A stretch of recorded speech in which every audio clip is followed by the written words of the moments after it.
हर इंसान अपने साथ अपनी कहानी लेकर निकलता है और कोई भी कहानी आम नहीं होती। हर कहानी एक दस्तावेज है, उम्मीद की, जद्दोजहद की, जज्बातों की और किस्मत की तीरंदाजी की।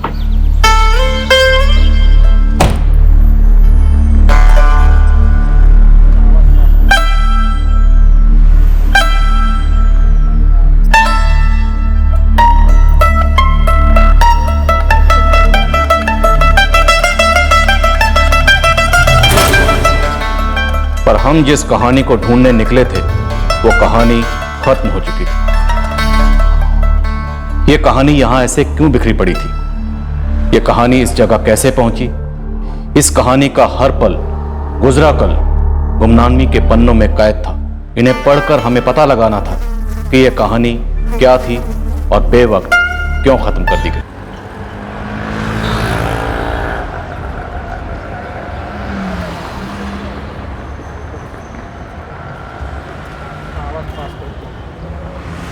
तो जब मैं सुबह 8:30 बजे अपने शोरूम आ रहा था तो मैंने देखा कि ये आदमी यहाँ पड़ा हुआ था। धीरज इधर आओ। जी साहब। एक आदमी शोरूम के बाहर पीकर गिरा पड़ा है और तुम यहाँ बैठे हो। सॉरी साहब, मैंने देखा नहीं, अभी भागा देता हूँ। रात को चुपचाप आकर ये बेवड़े कहीं भी सो जाते हैं और डांट हमें खानी पड़ती है। क्या मुसीबत है यार। ओ भाई उठो, यहाँ नहीं सोने का, कहीं और जाओ। ओ भाई उठ। फिर मैंने इसकी सांसें देखी, नहीं चल रही थी, तब समझा ये मरा हुआ है। जब रात को आकर लेटा तब अकेला था या कोई और भी था साथ में? साहब मैंने देखा ही नहीं, मुझे तो सुबह साहब ने आके बताया। सर, इसकी पॉकेट से इस लॉटरी के टिकट के अलावा और कुछ नहीं मिला।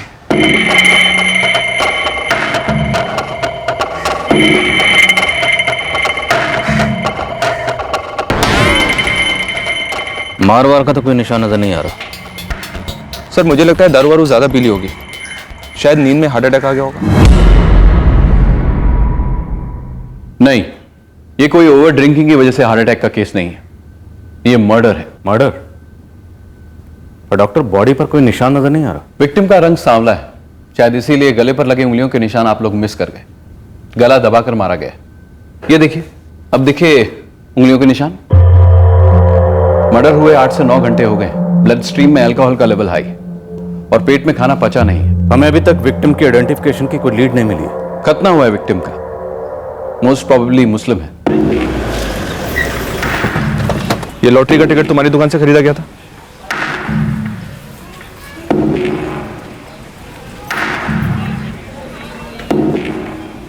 हो सर। इस बंदे की जेब से मिला है टिकट। इसका मर्डर हुआ है, जानते हो इसे? नहीं साहब, अब रोज इतने लोग आते हैं टिकट लेने के लिए, कैसे याद रहेगा कोई। ये लॉटरी का टिकट 1 हफ्ते बाद खुलने वाला है, तो हो सकता है इसने हाल ही में खरीदा हो। अच्छे से याद करने की कोशिश करो। तुमने इसे देखा हो खरीदते हुए? इसके साथ कुछ हुआ हो? कुछ भी? नहीं साहब, नहीं देखा। थोड़े आसपास की बस्ती में इसका फोटो घुमाओ बारीकी से। विक्टिम यहीं कहीं का रहने वाला हो सकता है। हो साहब। सर लॉटरी वाले टिकट से भी कुछ मिला नहीं है, गाड़ी को भेजा था उस एरिया की बस्तियों में पता करने के लिए। देखते हैं, शायद कपड़ों से कुछ निकले।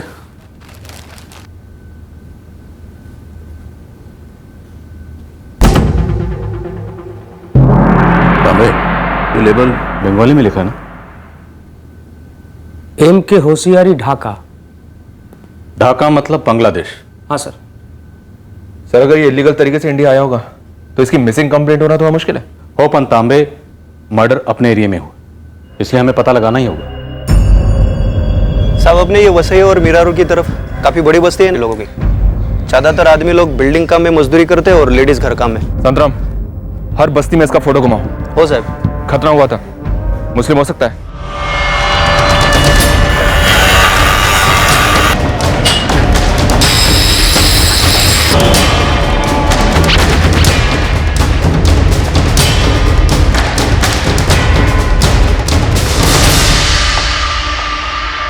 नहीं रे संतराम, मैं नहीं इसे जानता। मैं आपकी रिपोर्ट थोड़ी करने वाला हूँ, मुझे बस इस आदमी की तलाश। अरे वो सब तो ठीक है, लेकिन मैं कुछ जानता ही नहीं तो क्या बताऊं तुम्हें। इसे हमारे एरिया में तो पहले कभी नहीं देखा, लेकिन यहाँ पर ना 3-4 बांग्लादेशी परिवार रहते हैं जरूर। उनसे पूछ। बात करेंगे। मुश्किल है, किसी को लफड़े में नहीं पड़ने का ना। अरे महेश दादा, मर्डर हुआ है, शायद इन्हीं में से कोई हो सकता है। तू एक काम कर, तीसरी गली में ना नादिरा बहन रहती है, उनसे बात कर। আমি বাঙালি, आधार कार्ड दिखाओ, कोलकाता से हूँ। नहीं नादिरा जी, मैं आपकी इंक्वायरी करने थोड़ी आया हूँ। मुझे बस इस आदमी का नाम पता दे दो। भैया हम इस आदमी को जानता भी नहीं है, पहले कभी देखा भी नहीं। साहब, रास्ते के साइड में गला दबा के मारा गया है। कौन पेशेवर इतना फालतू काम करेगा?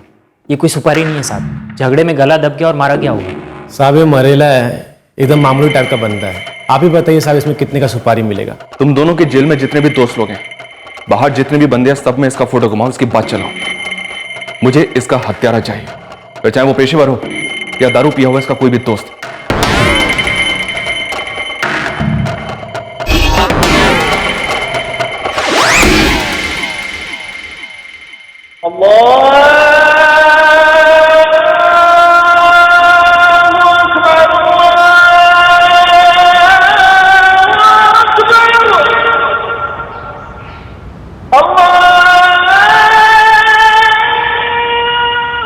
सब सोचा मुस्लिम है तो शायद नमाज पढ़ने जाता होगा, इसलिए सारी मस्जिदों में भी फोटो घुमाई, लेकिन वहां भी कुछ नहीं हाथ लगा। ऐसा कैसे हो सकता है संतराम?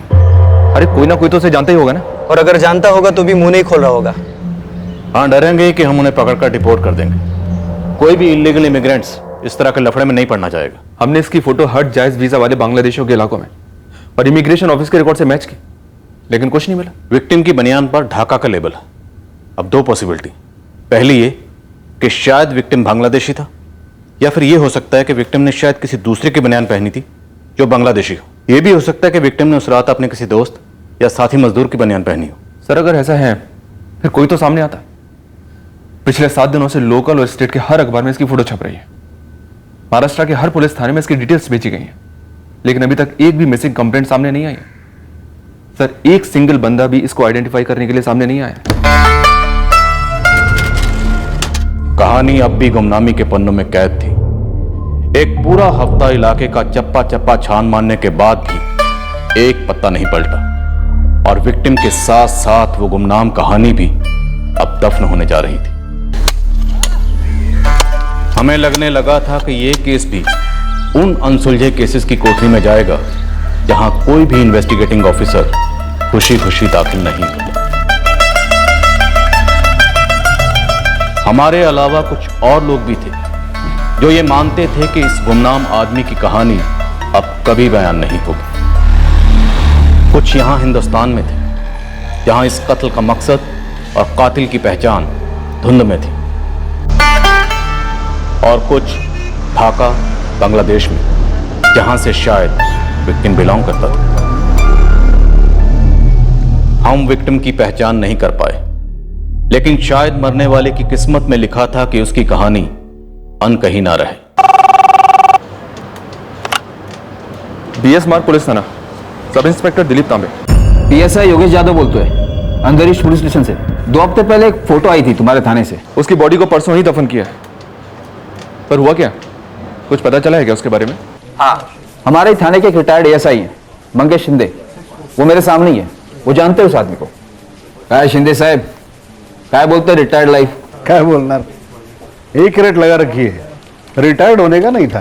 चांगला है शिंदे साहब, ये वर्दी हमेशा यंग रखती है। वो क्राइम पेट्रोल वाले बोलते हैं ना, सतर्क, हमेशा सतर्क रखती है। पण हाँ, फोटो कोणाचा आहे का तो सर? हाँ फोटो। मर्डर केस है क्या? वैसे ही मैं 2 हफ्ते पहले बॉडी मिली थी। कुछ जानते हैं इस केस के बारे में? इस केस के बारे में तो कुछ मालूम नहीं, पर इस आदमी को मैं पक्का जानता हूँ। कौन है ये बांग्लादेश से। इसने एक डायलॉग बोला था मेरे को, तुम सब लोग पैसा देकर तार फान कर वहां से यहाँ मुंबई तक आता है, गैर कानूनी है ये, मालूम है ना? मालूम है साहब। तो फिर इतना बड़ा रिस्क उठाकर यहाँ आते क्यों? कि कुर्बो साहब, पेट के लिए करना पड़ता है। हम गलत तरीके से आया जरूर है, लेकिन कोई गलत काम नहीं करता है। मेहनत का कमाई घर भेजता है। कभी सोचा नहीं कि पकड़े जाओगे, जेल होगी, वापस जाना पड़ेगा? अरे मैं एवढी सगळी मेहनत बेकार ना? जब तकदीर बेकार होता है तभी मेहनत बेकार होता है। तकदीर हमारे हाथ में नहीं है, लेकिन मेहनत तो हमारे हाथ में है। और साहब, जब घर में छोटा बच्चा भूख से रोता है और बूढ़े माँ बाप दर्द से, तो आदमी बॉर्डर का तार क्या, 7 समंदर पार करके अमेरिका भी काम की तलाश करेगा। जब बच्चे घर में भूख से रोते हैं या माँ बाप दर्द से, तो आदमी 7 समंदर तैर कर अमेरिका जाकर भी काम की तलाश करेगा। ये उसके शब्द थे। वो चारों गैर कानूनी तरीके से इंडिया में और फिर अपने मुंबई में घुसे थे। मुझे टिप ऑफ मिली थी, इसलिए उठा लिया था उसको। लेकिन डेयरिंग वाला था आदमी, उसका नाम आज भी नहीं भूला मैं, वजीर सिद्दीकी। कब की बात है शिंदे साहब? 6 साल हो गए। केस पेपर की एक कॉपी अपने पुलिस स्टेशन में भी है जादव सर। चारों की सेशन कोर्ट पे पेशी हुई थी। जज साहब ने कड़ी वार्निंग देकर डिपोर्टेशन का ऑर्डर दे दिया। 2010 में? होए। वैसे वजीर सिद्दीकी एक सीधे वाले टाइप का इंसान लगा था। हिस्ट्री विस्ट्री भी नहीं थी उसके क्राइम की कोई। फिर से बॉर्डर क्रॉस करके यहाँ आया और इस बार मारा गया। चलो, कम से कम इस बंदे की पहचान तो हुई, वजीर सिद्दीकी।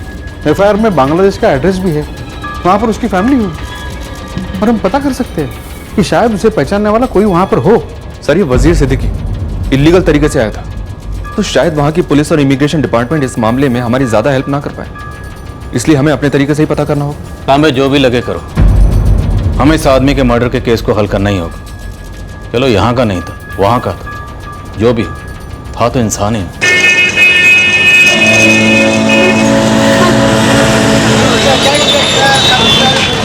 हेलो तांबे साहब। कौन? हम गौतम सेन बोल रहे हैं साहब। वो हमारा दोस्त संतराम खोपड़ी है ना, वो बोला आपको फोन करने को। संतराम बोला तेरा बांग्लादेश में कोई कांटेक्ट है? हाँ है तो साहब। क्या काम है? एक बंदा था वजीर सिद्दीकी, 2010 में तार फांद के घुसा, मुंबई में आया काम करने के लिए। अब हमारे एरिया में उसका मर्डर हो गया। गौतम, बांग्लादेश में इसकी फैमिली भी है। इस बंदे का एड्रेस और फोटोग्राफ दोनों भेज रहा हूं। भेज दीजिए, हम पता करता है कौन पार लगाया इस बोजी सिद्दीकी को।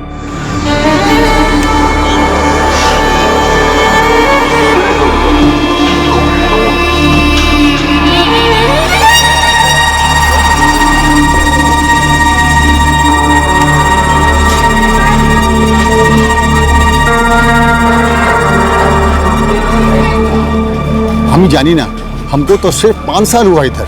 किंतु एड्रेस तो यही दिया है वाजिर सिद्दीकी का। अच्छा, आपका आगे यहाँ कोई रहता था क्या? हमको कोई खबर नहीं, आप आगे देख लीजिए।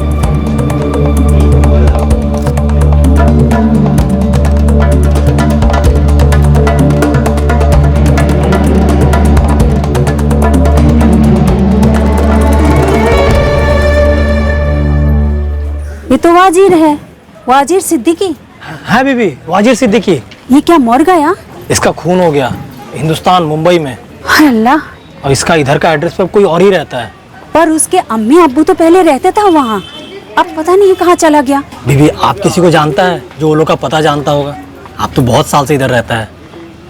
सरफरोज, उससे मिलो। ऐसा कोई नहीं है मोहल्ले में जिससे वो जानता ना हो। अरे तो हमें शिनी, 1 साल पहले मैं वजीर हमारे यहाँ पर पासपोर्ट बनवाने के लिए आया था। हमने कागजात लेके आने के लिए बोला इसको, लेकिन उसका बाद में दोबारा फिर कभी नहीं आया। सरफरोज भाई, आपके पास इसका एड्रेस है क्या? अब इसका बाड़ी का एड्रेस तो हमको नहीं पता, लेकिन हाँ, इसका एक छोटा भाई है अल्ताफ। वो जो नदी है उसका गोदी में वो फल बेचता है।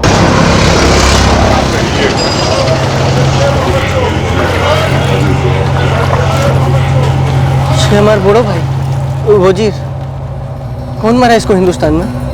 उधर मुंबई में एक जगह है वासाई, वहाँ आपका भाई का बॉडी मिला पुलिस को। कब? 3 सप्ताह हो गया। वहीं उसको दफना भी दिया। उसका नाम तो बाद में पता चला, तो हम फिर आपके पास आया है। लेकिन उधर हुआ क्या? वही तो मालूम करने इधर आया अल्ताफ भाई। आपका पास आपका भाई का वहाँ का कोई नंबर है क्या? नंबर तो नहीं है। अच्छा, आप हमको कुछ और जानकारी दे सकता है?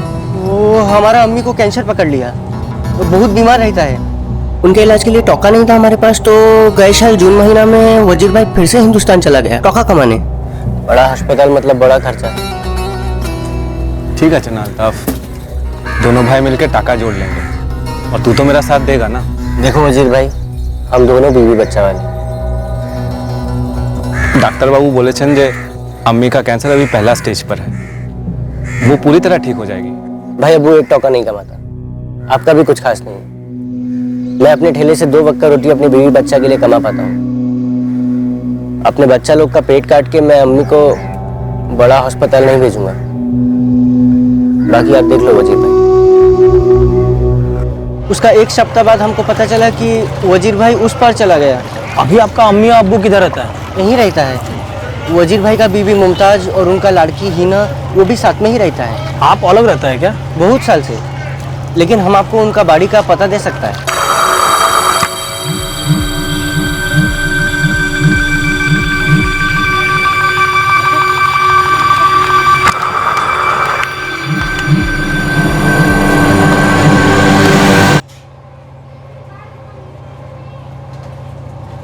ऐसा कैसे हो सकता है? কেন? দেখি वजीर नहीं? यही तो हमारे बड़ू छेले वजीर ही है। কিন্তু আব্বু এই বলছে কি 3 সপ্তাহ আগে হয়েছে। हम कुछ नहीं बोल रहा है, ये तो हिंदुस्तान का पुलिस बोल रहा है। लेकिन 1 সপ্তাহ আগে আমার কথা হয়েছিল। फिर किसकी तस्वीर लेकर आए हो बाबा तुम्ही? ताकि वजीर কেন বলছো? खाला हम कुछ नहीं लाया है, हम तो बस हिंदुस्तान का पुलिस का काम कर रहा है। मुमताज दीदी आप हमको अपना नंबर दो, हम हिंदुस्तान का पुलिस आपका सीधा बात करा देगा। मुमताज जी, आपके देवर अल्ताफ ने फोटो पहचानी है और आप कह रही हैं फोटो वजीर की नहीं है। फोटो तो वजीर का ही है, लेकिन वो वसई कैसे पहुंचा? क्यों? कहाँ होना चाहिए था वजीर? वो तो पूना में था। 1 सप्ताह आगे हमें कॉल किया था वहां से। 1 हफ्ता पहले आपकी वजीर से बात हुई है? हाँ, हमारा शोहर वजीर से। हो सकता है आपके शौहर के कातिल ने आपके साथ कोई चाल चली है। वजीर ने आपको फोन किया था या आपने वजीर को फोन किया था? वो किया था सामने से। किस नंबर से फोन किया था? जरा नंबर दीजिए मुझे।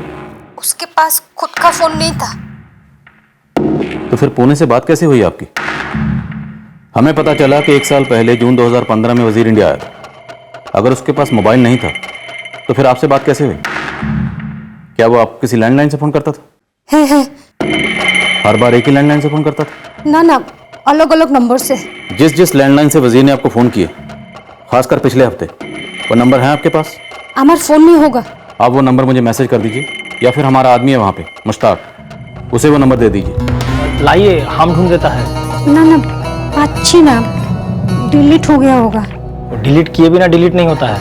भाई हम ढूंढ देता है। আমি বলছি তো डिलीट हो गया है। झोला तांबे, नक्की झोला। 3 हफ्ते पहले मारा गया वजीर सिद्दीकी 1 हफ्ते पहले खुद अपनी बीवी को फोन करके ये कैसे बोल सकता है कि वो पुणे में है? सर उसकी बीवी है, उसकी आवाज नहीं पहचानती होगी? पहचानती होगी, और फोटो भी जरूर पहचाना होगा, पर शायद वो हमें नहीं पहचानती। उसने सोचा भी नहीं होगा कि बॉर्डर पार करके हम उस तक पहुंच सकते हैं उसे पहचानने। हमारा इलाज के लिए টাকা कमाने गए छिलो, अपनी जान ही गवा बेटा मेरा बेटा। यही तो हिंदुस्तान का पुलिस बोलता है कि वो 3 सप्ताह पहले ही मारा गया। यही तुम कथा कार संगे किया? আমি কিচ্ছু জানি না গো আব্বू, हमको तो उनका ही आवाज सुनाई दिया। पुलिस जो नंबर मांगा वो मिला क्या? हम ढूंढ रहे हैं अब्बू। देखिए, हमको भी पता है कि वो तस्वीर वजीर का ही है, लेकिन हम झूठ तो नहीं बोल रहे हैं ना। वो वजीर ही था, हमारा शौहर। हम उसका आवाज नहीं पहचानेंगे क्या? बोल मुश्ताक। आप ये मुमताज सिद्दीकी का मैसेज का वेट मत कीजिएगा, हमको लग रहा है ये झूठ बोल रहा है। वो तो साफ है, खेल खेली है मुमताज। अब इसका आगे तो हम पूछताछ नहीं कर सकता ना मालिक, आपको यहाँ का पुलिस को कांटेक्ट करना ही पड़ेगा। वहां की पुलिस को शामिल करना हो तो पुख्ता सबूत चाहिए, फुल प्रूफ सबूत चाहिए इस बात का कि मुमताज अपने शौहर के कत्ल में शामिल थी। तो अब हमको क्या करना है मालिक?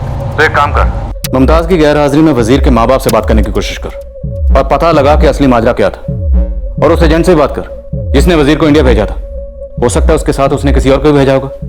कोई तो ऐसा होगा जो जानता होगा कि वजीर मुंबई में या वसई में कहाँ रहता था।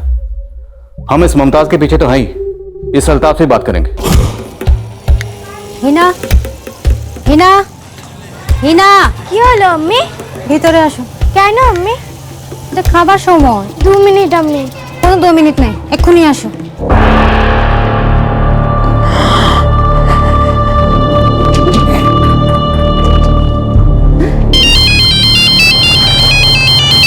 देखो हमको बार बार फोन करके तंग मत करो। वैसे भी वजीर भाई से हमारा कोई खास मिलना जुलना नहीं था। पर अल्ताफ वजीर था तो तुम्हारा ही भाई ना, जिसका मर्डर हुआ है। बस थोड़ी सी जानकारी चाहिए। 10 साल पहले हम अपना परिवार से अलग हो गया था। आपको उसका नंबर चाहिए ना हिंदुस्तान का, आप उसका वो बीवी मुमताज को क्यों नहीं पूछता? मुमताज नंबर नहीं दे रही है, वो खुद का फोन ऑफ करके बैठी है।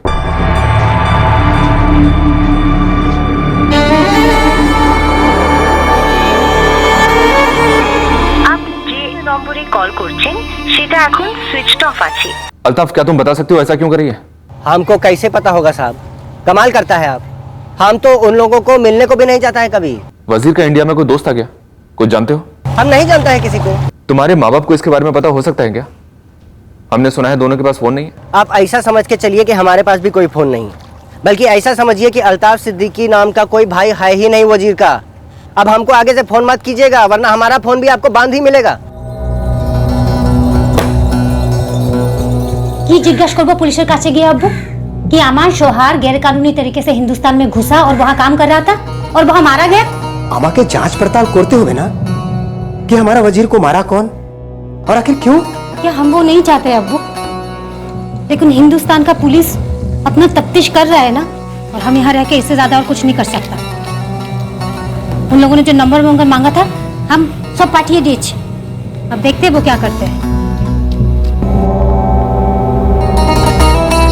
हमें फिर से उसे जाने नहीं देना चाहिए था, रोक लेना चाहिए था उसे।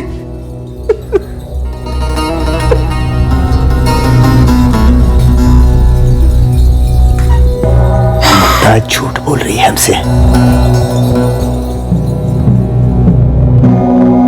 सर, ये वजीर के भाई अल्ताफ और बीवी मुमताज की मिली जुली साजिश हो सकती है, या फिर दोनों में से किसी एक की।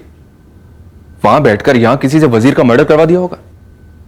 तांबे कातिल कहीं का भी हो सकता है, यहां का भी और वहां का भी। यह भी हो सकता है कि वहां से आया, ये सारा कांड किया और वापस लौट गया।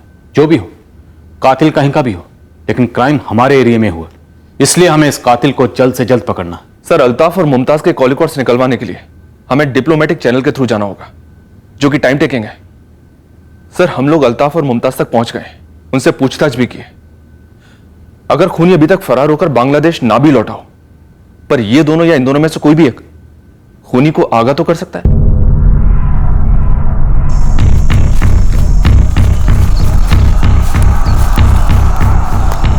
अगर मुजरिम सरहद के उस पार से था और कत्ल करने के बाद वापस लौट गया था, तो इसका मतलब था कि यह केस हल होना अब दुगना या शायद चौगुना मुश्किल हो गया था।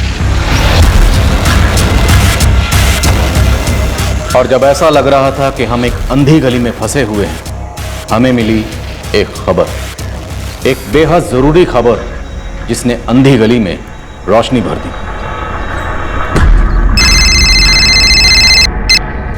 नमस्कार मालिक, प्रथम कथा ये मुमताज और उसका देवर अल्ताफ का बीच में कोई कनेक्शन नहीं, एकदम पक्का खबर है। तो क्या मुमताज और किसी और के बीच में कुछ था और उन दोनों ने मिलकर वजीर को रास्ते से हटा दिया, या छोटे भाई अल्ताफ की कोई दुश्मनी थी अपने बड़े भाई वजीर से? अभी तो ये दोनों ही एंगल एकदम ठीक नहीं लग रहा है। तो फिर सही एंगल क्या है मुश्ताक? 6 साल आगे 2010 में ये वजीर हिंदुस्तान से डिपोर्ट हुआ था। वो हमें पता है। फिर सबको ऐसा लग रहा है कि सीधा 2015 में वजीर हिंदुस्तान गया था। हाँ, तो ये खबर सही नहीं है? नहीं ना मालिक, कारण 2013 में भी वजीर हिंदुस्तान गया था, और उस बार ये अकेला नहीं गया था, अपना बेगम मुमताज को भी लेके गया था, और उसका लड़की इधर उसका अम्मी अब्बू के पास ढाका में ही था। मुश्ताक, मुझे वजीर का वसई का एड्रेस चाहिए, वहां से इस केस की कोई ना कोई लीड जरूर मिलेगी। वसई का एड्रेस तो अभी तक नहीं मिला है, किंतु 2013 से 2014 तक ये दोनों जोड़ा उधर मुंबई में था। मुश्ताक, कोई ठोस लीड दे। 100% मुमताज झूठ बोल रहा है कि उसका वजीर से बात हुआ है। हमारा पास तो मुमताज का एक और टिप है, वो 1 सप्ताह आगे ना यहाँ का एक लोकल ट्रैवल एजेंट से बात किया है, बॉर्डर पार करके मुंबई जाने के लिए। 1 हफ्ता पहले मतलब वजीर के कत्ल के 2 हफ्ते बाद?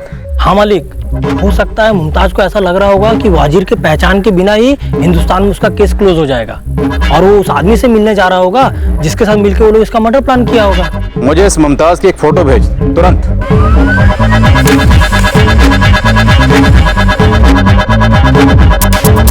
हमें वजीर की आइडेंटिटी बाई चांस मिली, कोई भी इसे आइडेंटिफाई करने को तैयार नहीं था। तो जाहिर सा सवाल है, जब सब वजीर को पहचानने से इनकार कर रहे थे, तो 2013 से लेकर 2014 तक 1 साल तक यहां रही वजीर की बीवी मुमताज को कोई क्यों पहचानेगा? खबरों के हिसाब से ऐसी कई बांग्लादेशी औरतें हैं जो बिना कागजात के आती हैं, लोगों के घरों में काम करती हैं। ये मुमताज यहां 1 साल थी, तो जाहिर सी बात है इस 1 साल में इसने किसी ना किसी के यहां कोई ना कोई काम तो जरूर किया होगा, जहां लोगों से मेल जोल होता होगा। तो हो सकता है सर वहीं पर किसी के साथ इसका अफेयर शुरू हो गया हो। ये मुमताज गेम की कैप्टन थी या प्लेयर, ये अभी तक क्लियर नहीं है संतराम, लेकिन इतना पक्का है कि ये खेली जरूर थी और अब भी खेल रही है। मैं कुछ लड़कियों को जानता हूँ जो यहाँ बिना कागजात के, उन सबसे बात करता हूँ। और देख, हमें यह भी पता करना है कि ये मुमताज अभी अगर बांग्लादेश से एजेंट के थ्रू रिस्क लेकर तार फांद के मुंबई अकेली आ रही है, तो वो किससे मिलने के लिए आ रही है? शायद वही वजीर का कातिल हो सकता है।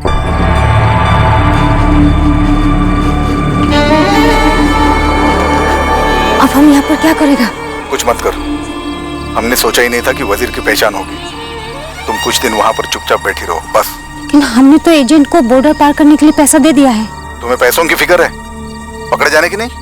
भाग्य क्या होगा? कब तक बैठना होगा यहाँ? कुछ टाइम के लिए। देखो, मुंबई पुलिस तुम तक पहुंची जरूर है, लेकिन तुम्हारे खिलाफ उनके पास कुछ नहीं है, समझी तुम? बाल बाका नहीं कर सकेंगे ये लोग, बस टाइम जाने दो थोड़ा सा।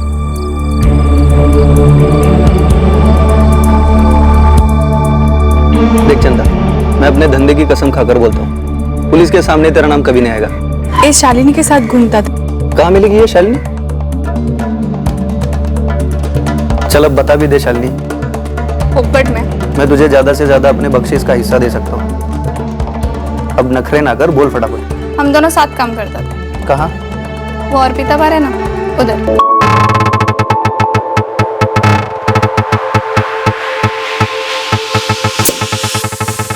जब भी हम उधर काम करता था वो भी उधर ही था, मुमताज सिद्दीकी। इसके पति वजीर को जानती थी तू? कभी मिला तो नहीं, 2-4 बार उसका मुझसे उसका नाम सुना था। इस मुमताज का किसी के साथ लफड़ा था?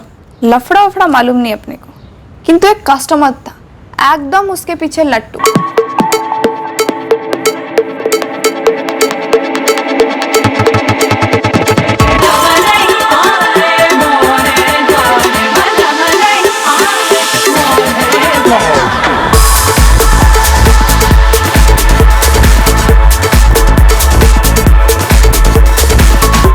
और क्या नाम था उस लट्टू का? लट्टू था, गोल गोल घूमता था। अब उसके नाम का क्या माचार डालेगा। चल, मुमताज का इधर का नंबर दे दे। वो टाइम का हमारा खुद का नंबर हमको याद नहीं, उसके नंबर का क्या हम चटनी डालेगा। तू मुझे बस इतना बता दे, वो जब यहाँ थी तब रहती कहाँ थी? वसई में किधर तो भी रहता था। ये किधर तो भी किधर है? तू जाके वो सदानंद भाव है ना, उसको मिल, तेरा कुछ ना कुछ हो जाएगा।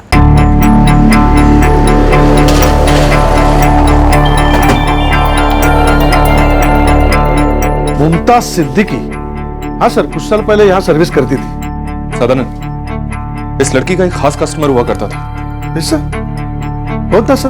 अबे मैं तुझे पूछ रहा हूँ, कौन था वो खास? सर 2013-14 में यहाँ पर थी। इस मुमताज के बारे में इससे ज्यादा मैं कुछ नहीं जानता। इसकी पूरी कहानी हमें चाहिए, पूरी कहानी। वो खास कस्टमर कौन था, ये यहाँ कैसे पहुंची, सब कुछ। सर तालाब के पास एक पंटर रहता है, शाहजाद। वो इस मुमताज को मेरे पास लेकर आया था, बोला इसे काम दो, बेचारी है। नहीं साहब, अपन तो इधर ही औरंगाबाद का रहने वाला है। अपना पासपोर्ट, आधार कार्ड सब इधर का ही है। इस मुमताज सिद्दीकी को सदानंद शेट्टी के इधर काम पर लगाया तूने, लेकिन इसके पति वजीर की फोटो तक नहीं पहचानी। पहचानेगा कैसे साहब? अपन मुमताज के कसम से कभी मिला ही नहीं ना। तो मुमताज खुद चलकर तेरे पास आई थी कि दादा मुझे काम दिला दो। ऐसा कुछ नहीं है साहब, मुमताज को मेरे पास वो नदीम लेकर आया था, नदीम कुरैशी। और साहब वो बांग्लादेश का है। नंबर और एड्रेस? एड्रेस तो नहीं पता, पर वो वसई के किसी कंस्ट्रक्शन में काम करता है। उसका नंबर है साहब, देता है मैं।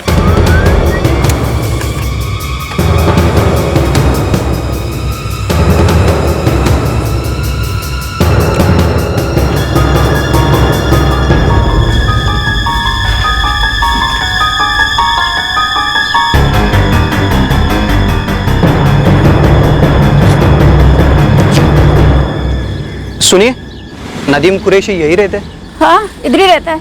यही है नदीम कुरैशी? हाँ, यही है। पुलिस इसे ढूंढ रही है, कहाँ मिलेगा ये? हाईवे से लग के जो बड़ी बिल्डिंग बन रही है ना, उधर ही मजदूरी करता है, वहीं मिलेगा।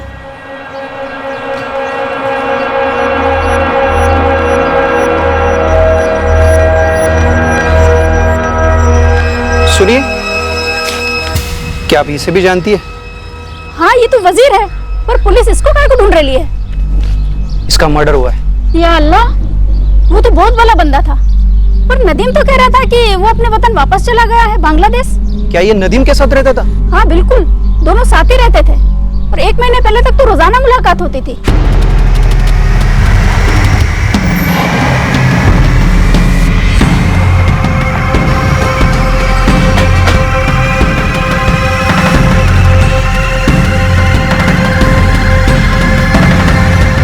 नदीम कुरैशी, चल, वजीर याद कर रहा है तुझे।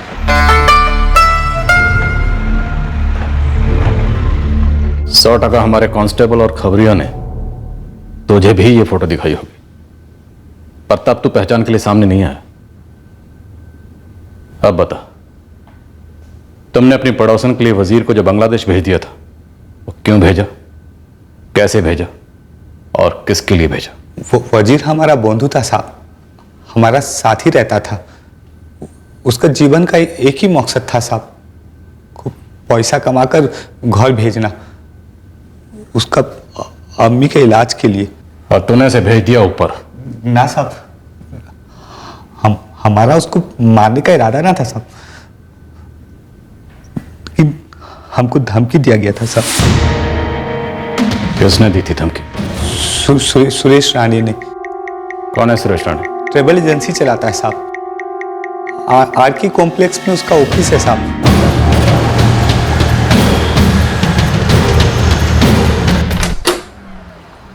सुरेश राणे, उल्टी गिनती शुरू तेरी, टाइम खत्म। निगाह मंडो, कुलकर्णी साहब, आप लोग काय के लिए इतना मगजमारी कर रहे हो? वो मरा क्या, जिया क्या, किसी को कुछ नहीं फर्क पड़ेगा। सालिया कुतरिया, एक औरत के चक्कर में तूने उसके पति को मार डाला। एक गरीब बेकसूर इंसान को मारकर बोलता है कि उसके जीने या मरने से किसी को क्या फर्क पड़ेगा? अभी अगर हम भी तेरे को ठोक कर कहीं खाड़ी में फेंक दे तो है? वैसे तेरे बीवी बच्चों पे कोई फर्क नहीं पड़ेगा, क्योंकि तू तो वैसे भी मुमताज के साथ जाने वाला है। आप लोग कितना गुस्सा हो रहे हो? पहले मेरा ऑफर तो सुन लो। अब दोनों को एक एक एसयूवी। फिलहाल मुझे इस कांड का पर्चा चिट्ठा चाहिए, वजीर की कहानी चाहिए, पूरी की पूरी, समझा? बोला। बड़ी बोर कहानी है साहब। एक राजा था, यानी मैं, उसे एक रानी मिली, मुमताज। दोनों के बीच जबरदस्त बिजली दौड़ती थी। हाँ, लेकिन कहानी में ट्विस्ट ये था कि रानी की वजीर से शादी हो चुकी थी और वजीर ने राजा और रानी को एक दिन रंगे हाथ पकड़ लिया। काम करना तो दूर, वजीर हमको बाड़ी से कदम बाहर रखने भी नहीं देता। मैं तेरे को मुंबई साइड में टॉप के बार में जॉब दिलवाता हूँ, खोली भी दिला दूंगा। तो क्या है, दोनों साथ में रहेंगे, मजे करेंगे। हाँ, वजीर ने हमको धमकी दिया है, अगर दोबारा तुमसे मिला ना, वो जाके पुलिस में कंप्लेन कर देगा हमारा कि हम बांग्लादेश से आए हैं चुपके से। एक काम कर, तू ही उसके खिलाफ कंप्लेंट कर दे। अरे हम भी तो फंस जाएगा ना। तू टेंशन मत लेना, मैं करता हूं कुछ ना कुछ, लेकिन अपना मिलना फिक्स है। बीच में वजीर अपनी मां को देखने के लिए गांव गया था, ढाका। तभी हफ्ते 2 हफ्ते तक तबीयत से मजा मारी मैंने मुमताज के साथ, लेकिन साला पीछे से किसी ने चुगली की। वो लौटा और गेम खेला मुमताज के साथ।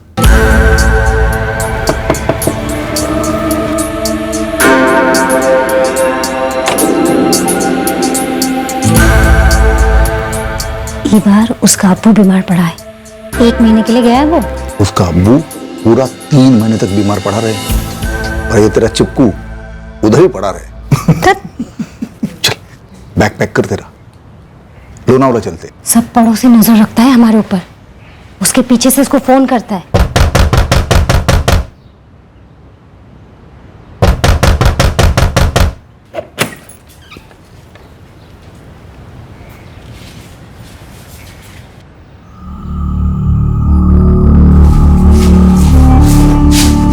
इतना दिन से कानों से सुना था,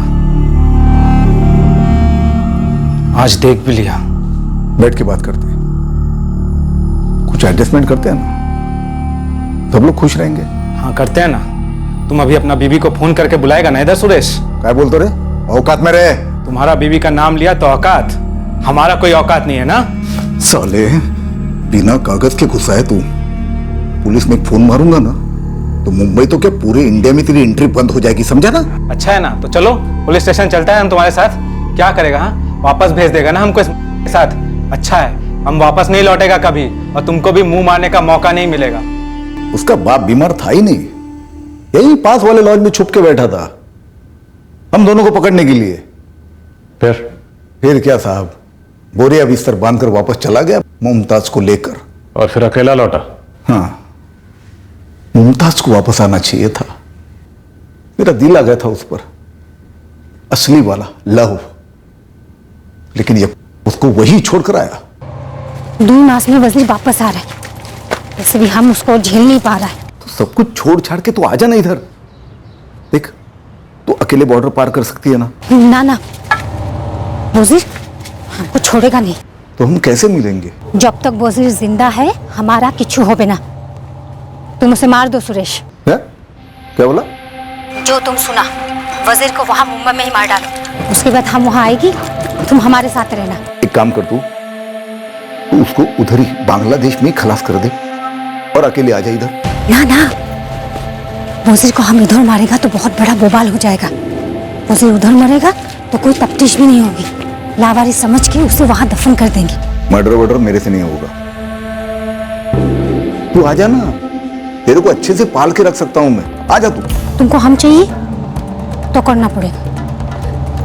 विश्वास करो अमार, किच्छु हो भी ना, किसी को कुछ पता नहीं चलेगा। लेकिन मुमताज, मैं वजीर से मिलूंगा कैसे? वो तो मेरे नाम से भी चिढ़ता है। वजीर नदीम के साथ रहता है वहाँ, उसका दोस्त है। नदीम भी हमारे यहाँ बांग्लादेश से है।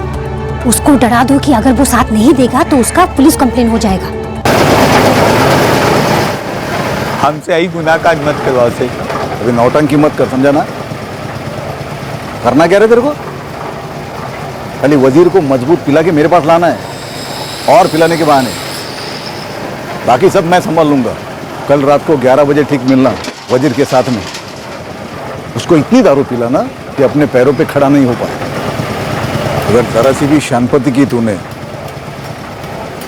पूरी जिंदगी पछताएगा। कभी कभी ना मर जाने का मन करता है। इसलिए इतना टाका कमाओ, एक एक टाका जोड़ो, सब खत्म, इलाज में सब खत्म। या तो एक तगड़ा लॉटरी लगना चाहिए, खूब टाका हो, या फिर हम गरीबों के लिए ये कैंसर का इलाज एकदम मुफ्त होना चाहिए। और वो है हमारा भाई अल्ताफ, 1 टाका नहीं देता है घर में, पता है? 1 টাকা। এই নদীম, আমি কখন থেকে বক বক করে যাচ্ছি, তুই চুপচাপ বসে আছিস, কি হয়েছে? মদ শেষ হয়ে গেছে, চল নিয়ে আসি। ধর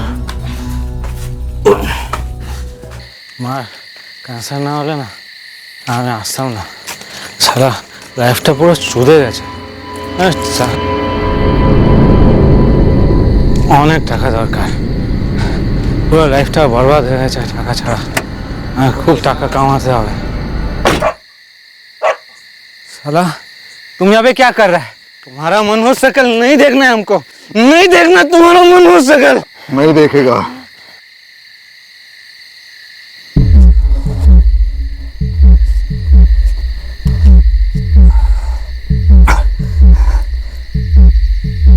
ये ले, ये सब तेरा, रख ले, चल। यही कहानी है साहब। सर मैं क्या बोल दो, वो नदीम को वापस भेजना है तो भेज दो ना, इस मामले को यही निपटा देते हैं।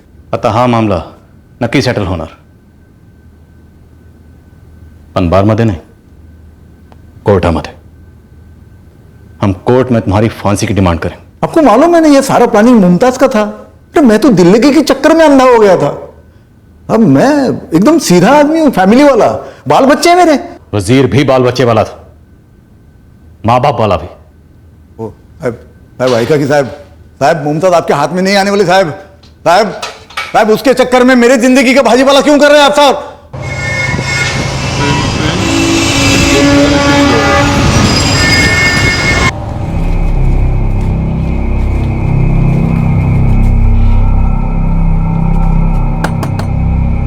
मुमताज 4 दिन आगे बोला कि वो बाजार जा रही है। अबू अम्मी আমি বাজার যাই মাছ কিনতে। আপনি আমাকে মুমতাজের মোবাইল নম্বরটা দিন। ফোন তো বন্ধ আসছে।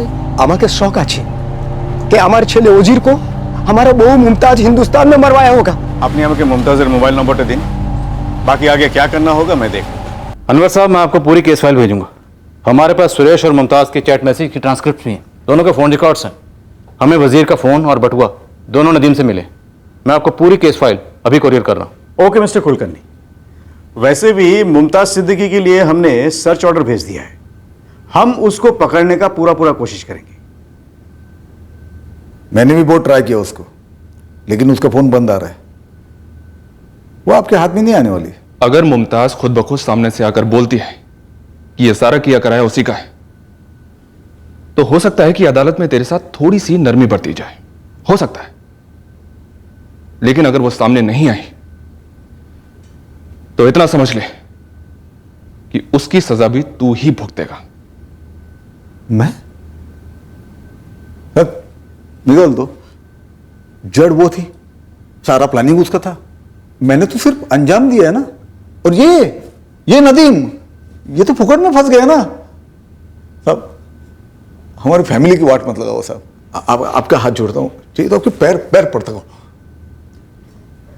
मामला यही खत्म कर दो, सेटलमेंट कीजिए ना। आप जो बोलो वो, आप फ्लैट बोलो, फ्लैट। सर, पूरे बॉर्डर के पुलिस स्टेशंस में इस मुमताज सिद्दीकी की डिटेल्स और फोटोग्राफ्स भेज दिए गए। बीएसएफ भी अलर्ट पर है, जैसे ही मुमताज सिद्दीकी बॉर्डर में घुसेगी धर ली जाएगी। देखते हैं आखिर कब तक और कहां तक भागेगी ये मुमताज सिद्दीकी। वजीर सिद्दीकी की कहानी ना अनकही रही ना अनसुनी। हाँ, मुमताज अब भी हमारी गिरफ्त के बाहर है। मुमताज भी एक न एक दिन पकड़ी जाएगी और इस कहानी को एक क्लोजर मिलेगा जरूर। 58 वर्षीय सुमन जाधव के पति रमन जाधव 3 साल पहले चल बसे। तब से सुमन जाधव ज्यादातर घर पर ही रहती हैं।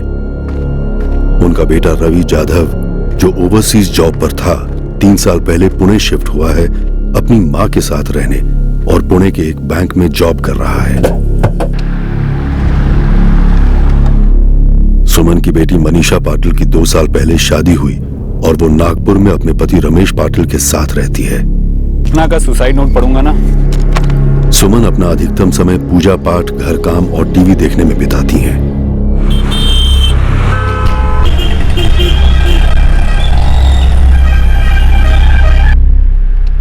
जुलाई 2017 रवि रोज की तरह शाम 7:30 बजे दफ्तर से घर लौटा। उसने अपनी मां के साथ खाना खाया और रोज की तरह दिन भर के हालचाल की बातें भी हुई। वही नाज है। डिनर के बाद रोज की तरह रवि अपनी मां के साथ बैठकर टीवी देखता रहा। 10:30 बजे रवि अपने कमरे में चला गया और सुमन टीवी देखती रही। अगले दिन सुबह 7 जुलाई 2017 को सुमन के बेडरूम में सुमन की लाश पाई गई।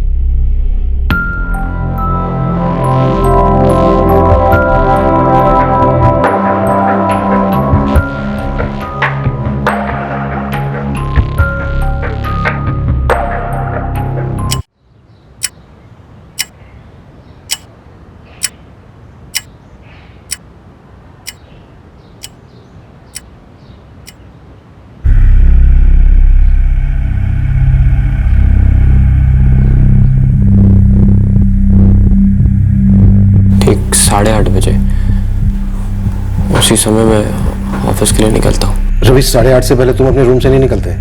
अखबार पढ़ने, चाय पीने या फिर मॉर्निंग वॉक के लिए?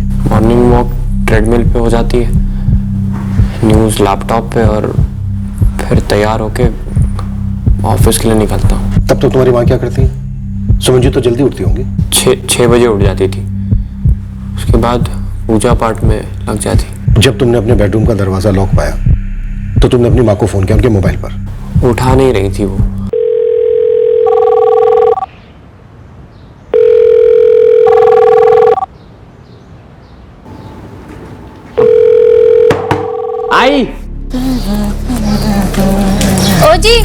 हाँ आपका फोन है। हेलो हेलो कमल, मैं 201 से रवि यादव बोल रहा हूँ। कहाँ है तू? मैं तो घर पे हूँ, तैयार हो रहा हूँ, बस 10 मिनट में हाजिर हो जाऊंगा ड्यूटी पर। यहाँ कुछ अजीब हो रहा है, मतलब मेरे रूम की कुंडी बाहर से बंद है। मैं आई को फोन लगा रहा हूँ, आवाज दे रहा हूँ, पर किसी भी चीज का जवाब नहीं आ रहा है। मैं पहुंचता हूँ 2 मिनट में। सुन ना, मेरे बेडरूम की बैल्कनी के नीचे आजा, मैं वहां पे तुझे घर की चाबी फेंकता हूँ।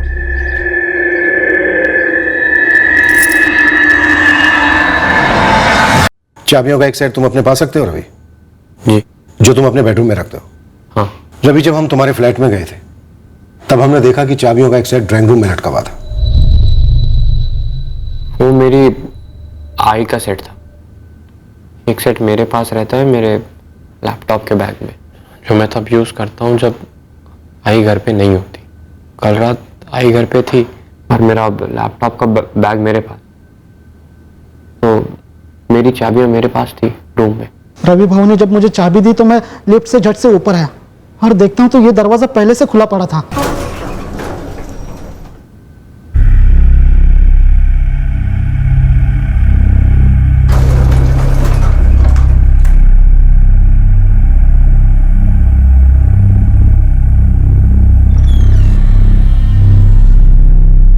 सुमन माँ जी, सुमन माँ जी। कमल, आई घर पे नहीं है क्या? वो माँ जी जवाब नहीं दे रही। तू एक काम कर, आके मेरा दरवाजा बाहर से खोल। वैसे तो मैं किसी के घर में ऐसे जाता नहीं हूँ, लेकिन रवि भाऊ अंदर कमरे में बंद थे और आवाज दे रहे थे, तो इसलिए मैं अंदर दाखिल हो गया। कमल, मेरे बेडरूम का दरवाजा बाहर से खोल जल्दी। हाँ, पर आप कौन से कमरे में हैं? आवाज आ रही कमल? हाँ हाँ। रवि भाऊ, वो आपके घर का दरवाजा पहले से खुला है। मेरे रूम का दरवाजा बाहर से बंद, घर का दरवाजा खुला। समझ नहीं आ रहा था क्या हो रहा है।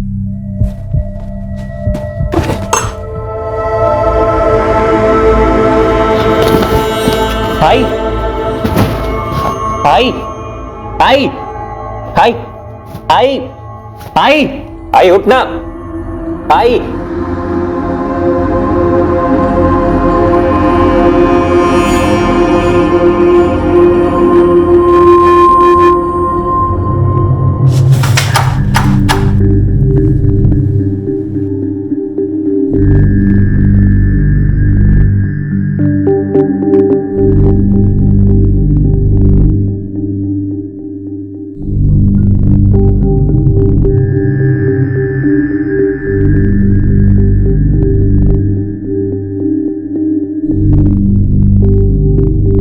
रवि, अपनी माँ की अलमारियां चेक कर लो।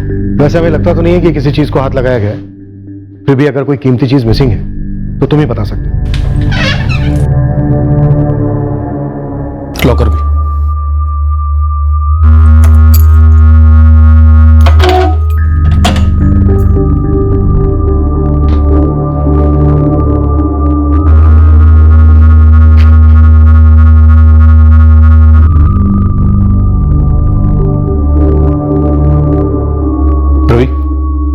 तुम्हारी माँ के पास एक ही फोन था? जी सर, ऐसा लग तो नहीं रहा कि कुछ चोरी हुआ है, और मेन डोर अंदर से खोला गया है, कोई बाहर से तोड़कर अंदर नहीं आया है। फोर्स एंट्री का कोई भी निशान नहीं है। जी नहीं, हमारे यहाँ कोई मेहमान नहीं आने वाला था। रवि, कुछ बाहर से ऑर्डर किया था? खाना, दवाइयाँ या ऑनलाइन कोई चीज?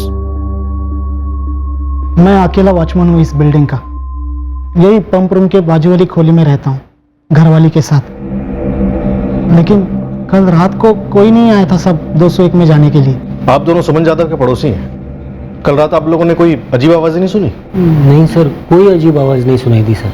शालिनी जी, आपके यहाँ रोजाना दूध वाला, अंडे वाला, पेपर वाला, ये सब लोग आते होंगे? जी बिल्कुल आते हैं सर, सब आते हैं। और ज्यादा फैमिली में? एक नौकरानी तक नहीं, सब काम खुद सुमन जी करती थी। एक किस्म की परफेक्शनिस्ट थी आई। उन्हें हर काम परफेक्ट चाहिए था, इसीलिए घर के नौकरों पे भरोसा नहीं करती थी। दूध तो एक ऐसी चीज है, पूरी दुनिया घर पर ही मंगवाती है। दुनिया से थोड़ी अलग थी मेरी आई। डेयरी पर जाना, सही बैच का पैकेट लेना, डेट चेक करना सब मायने रखता था उनके लिए। बैरागी तो नहीं, लेकिन एक तरीके से सुमन जी को एकांत पसंद था। ना किसी से कोई बातचीत, ना किसी से कुछ लेना देना, अपने में ही रहती थी वो। हमारी कॉलोनी की एनुअल डे में भी नहीं आती थी, घर में ही रहती थी सर। सुमन जी का बेटा रवि भी कुछ ऐसा ही है सर, सिर्फ काम पर आना जाना, किसी ने हेलो बोल दिया तो जवाब में सर हिला देगा, वरना नहीं। माँ बेटे के बीच आपस में कोई अनबन, प्रॉपर्टी का कोई चक्कर, या रवि की कोई गर्लफ्रेंड? सर अभी उनके पर्सनल लाइफ के बारे में हम थोड़ी ना कुछ बोल सकते हैं। घर से भी कभी कोई झगड़े की आवाज नहीं सुनाई दी, लेकिन सर धीमी आवाज में भी तो लोग लड़ सकते हैं ना। रवि, तुम गहरी नींद सोते हो? नहीं, ज्यादा हैवी नहीं। तुमने कहा कि तुम अपने बेडरूम का दरवाजा अंदर से बंद नहीं करते।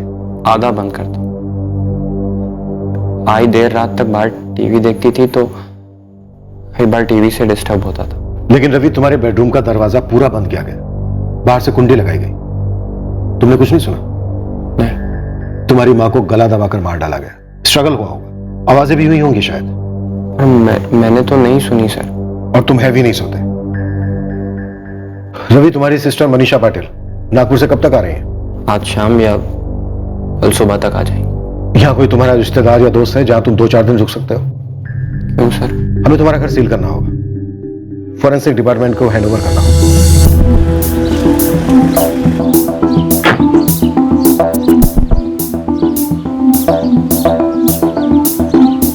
मात्रे फॉरेंसिक टीम को बोलो कि ये रूटीन चेक नहीं है, डबल स्कैन करें 1-1 इंच। फोर्स एंट्री नहीं हुई है, घर में चोरी नहीं हुई है, रवि के बेडरूम का दरवाजा बाहर से बंद था और बगल के रूम में रवि की मां को गला दबाकर मार डाला गया, उसे पता तक नहीं चला। उसे सुबह 8:30 बजे पता चला जब वो अपने बेडरूम का दरवाजा नहीं खोल पाया। ये सिर्फ इम्पॉसिबल नहीं है, ये एब्सर्ड भी है। डोंट वरी मात्रे, एक भी जगह नहीं छूटेगी।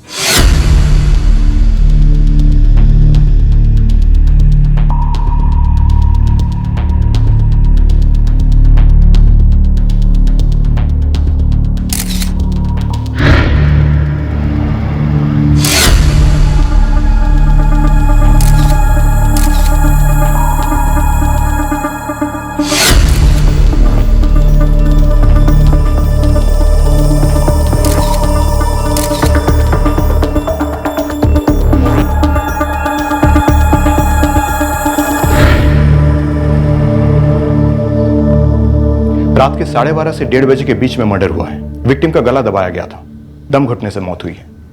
इनके पेट में अनडाइजेस्टेड फूड मिला, बॉडी में से किसी किस्म की नींद की गोली के ट्रेसेस नहीं मिली हैं। कत्ल इतनी खामोशी से हुआ है कि जस्ट नेक्स्ट रूम में सो रहे विक्टिम के बेटे रवि ने भी कुछ नहीं सुना।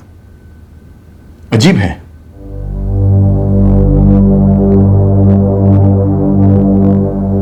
डॉक्टर, कलाइयों पर ये निशान? ये स्ट्रगल के मार्क्स नहीं है, ये बैंगल्स के निशान है। ये आपको ऐसे मार्क्स इनके गले पर भी मिलेंगे, चेन या मंगलसूत्र का होगा। लेकिन डॉक्टर, लाश पर से हमें ना तो कोई बैंगल्स मिले हैं और ना ही गले की चेन। किलर ने चुराए होंगे, मर्डर का भी शायद यही मोटिव होगा।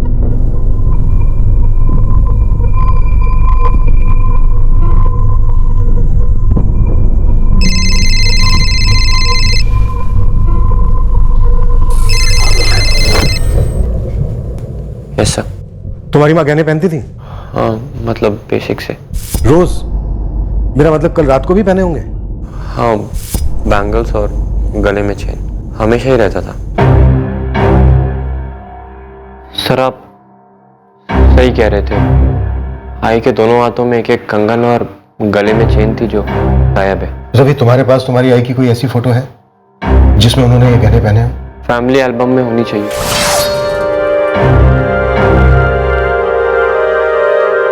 अंदाजन क्या वैल्यू होगी इन गहनों की? No idea sir. उस वक्त तुम्हारी नजर में नहीं आया जब तूने फर्स्ट टाइम अपनी आई की बॉडी देखी कि बॉडी पर गहने नहीं है? सर आई अगर मरी पड़ी हो तो गहनों पे किसका ध्यान जाता है? कल रात तुम्हारे घर कोई आया होगा और उसे पता था कि तुम घर पर हो। अगर वाकई में कोई आया था, कौन हो सकता है वो? सर मुझे क्या मालूम कौन आया, किस लिए आया, किसने मेरे दरवाजे की कुंडी बाहर से बंद कर दी, या किसने मेरी आई को 2-4 गहनों के लिए मार दिया। 4 साल से बिल्डिंग में ड्यूटी कर रहा हूं। आप हर एक फ्लैट में जाकर पूछ लीजिए कि कमल ने कभी कोई गड़बड़ की है क्या। कमल तो जब ड्यूटी पर था तब फ्लैट नंबर 201 में कोई आया, सुमन जाधव का कत्ल किया और गहने चुराकर भाग गया। उसका आना जाना तूने कुछ नहीं देखा? मैं 12 बजे तक अपनी कुर्सी पर डट कर बैठा था। तब तक ना कोई बाहर से अंदर आया ना अंदर से बाहर गया। और 12 बजे के बाद सो गया पौवा मार के? नहीं साहब, ड्यूटी पर सिर्फ चाय पीता हूँ और 12 बजे के बाद हर 1 घंटे में बिल्डिंग के चक्कर लगाता हूँ।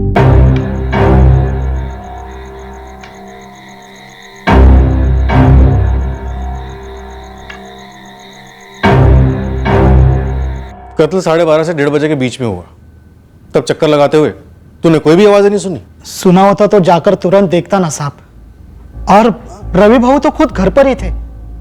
जब उन्होंने कुछ नहीं सुना तो बाहर कोई कैसे सुनेगा? रवि ने जब अपनी माँ की लाश देखी तो वही था ना?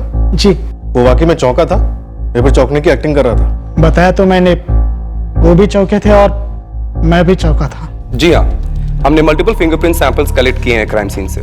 बस अब सेपरेटिंग चल रही है ये पता करने के लिए कि फिंगरप्रिंट्स एग्जैक्टली कितने लोगों के हैं। जतिन, उस बिल्डिंग में, उस कॉलोनी में, यहाँ तक कि पूरे इलाके में एक भी सीसीटीवी नहीं है जिससे हम ये पता कर सकें कि कोई बाहर से आया था या नहीं। सीसीटीवी नहीं हो तो क्या हो गया, हम आपको बताएंगे फिंगरप्रिंट से कि क्राइम सीन पे एग्जैक्टली कितने लोग थे।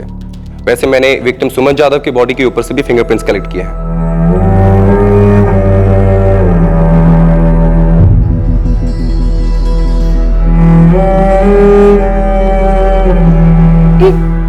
कैसे हुआ?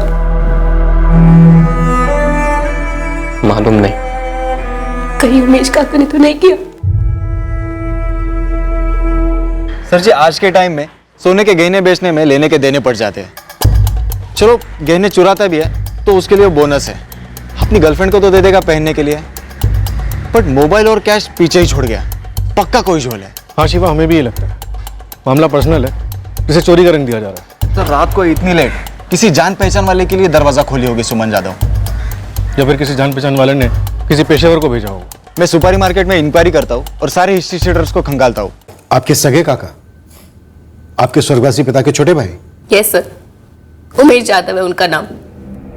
उन्हीं पर आपको शक क्यों है मनीषा जी? क्योंकि सर एक वही है जिनसे हमारी अनबन रही है। प्रॉपर्टी? जमीन काका बेचना चाहते थे और बाबा बेचना नहीं चाहते थे। दादू ने मरने से पहले जमीन आधी आधी करवाई थी बाबर काका के नाम। मुझे सब उमेश काका का ही कराया हुआ लगता है। काय रवि, काय नॉनसेंस? सुमन भाभी के मर्डर के बारे में पुलिस मुझसे पूछताछ करना चाहती है? मुझे नहीं पता उमेश काका। तुझे पता है पुलिस वाले कितनी बदतमीजी से मुझसे फोन पे बात कर रहे थे? वो कह रहे थे कि रमन भाव से मेरी दुश्मनी थी।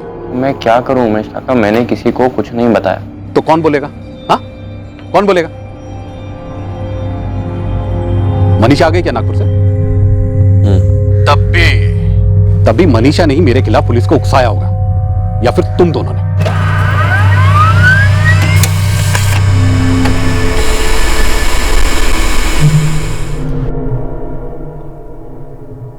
पहले ये बताइए कि ये जमीन की बात उठाई किसने? उमेश जी, जमीन का मसला था क्या नहीं था? कोई एक घर ऐसा बताइए जहां पे मसले नहीं हुआ करते, कभी पैसे तो कभी कुछ और।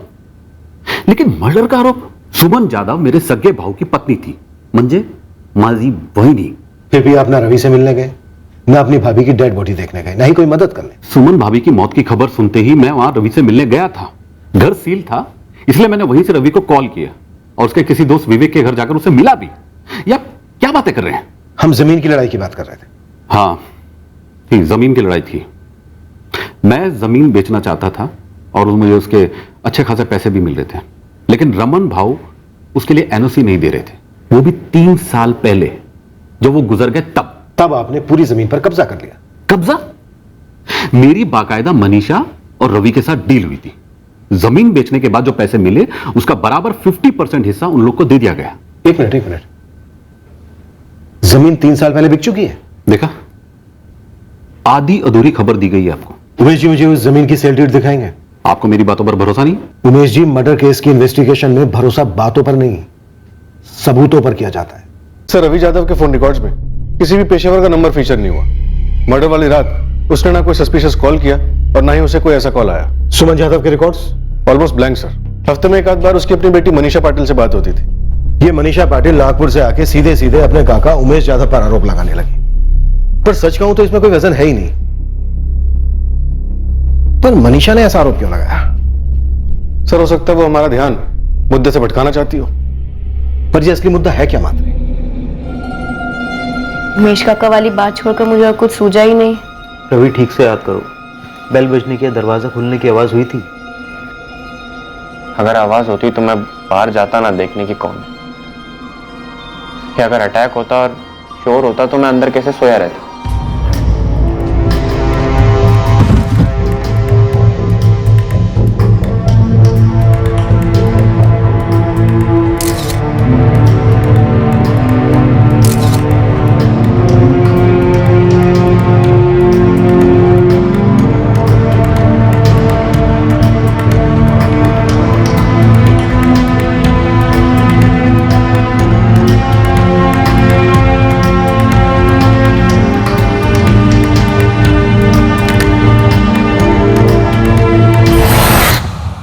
सर, रवि का खुद अकेले करना थोड़ा मुश्किल लगता है। हाँ, अपनी मां सुमन जाधव के बेडरूम तक जाना, उसे मारना, इतना रवि खुद कर सकता है।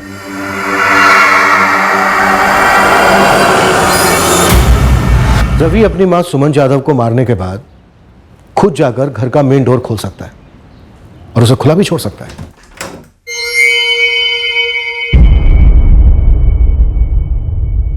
रवि वॉचमैन कमल को सुबह फोन करता है, उसे अपने घर की चाबी देता है। वॉचमैन कमल ऊपर आता है, फिर दोनों मिलकर रवि की मां की बॉडी को डिस्कवर करते हैं। ये सब कुछ पॉसिबल है सिवाय एक बात के, रवि को अपने बेडरूम को बाहर से लॉक कर। एग्जैक्टली, ये इम्पॉसिबल है। देखो, मान के चलते हैं कि रवि अपनी मां सुमन जाधव का मर्डर करता है, उसके बाद मेन डोर को खुला छोड़ देता है, फिर अपने बेडरूम का दरवाजा बाहर से लॉक करता है, फिर रवि अपनी मां सुमन जाधव के रूम यानी कि इस रूम में एंटर करता है और फिर इस रूम की इस खिड़की से बाहर जाता है और फिर रवि यहां बाहर से अपने रूम की खिड़की के जरिए अपने रूम में दाखिल होता है। सर, रवि के रूम की खिड़की के बाहर ग्रिल लगी हुई है, जो कि ओपनेबल है, ग्रिल पर ताला लगा हुआ है। जाहिर सी बात है रवि के पास इस ताले की चाबी होगी। तो जब मर्डर करने के बाद रवि अपने रूम में दाखिल होता है तो उससे पहले उसने इस ग्रिल को ताला लगा दिया होगा। सर, सुमन जाधव के रूम में जब हम लोग गए तो उसकी खिड़की में अंदर से कड़ी लगी हुई। हो सकता है कड़ी लगी ना हो और सुबह हमारे यहाँ पहुंचने से पहले उसने अपनी मां की मौत के दुख में आंसू बहाते बहाते चुपके से कड़ी लगा दी।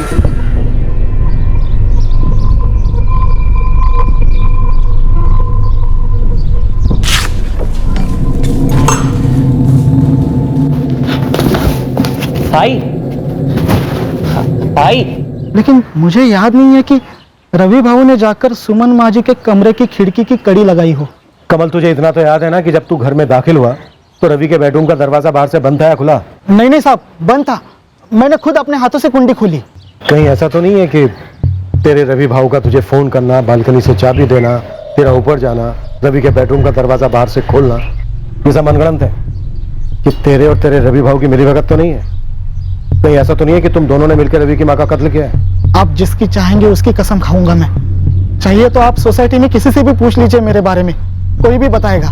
रवि हमारे साथ पिछले 3 सालों से काम कर रहा है। वो एक बहुत ही शार्प, फोकस्ड और सीनियर एम्प्लॉई है।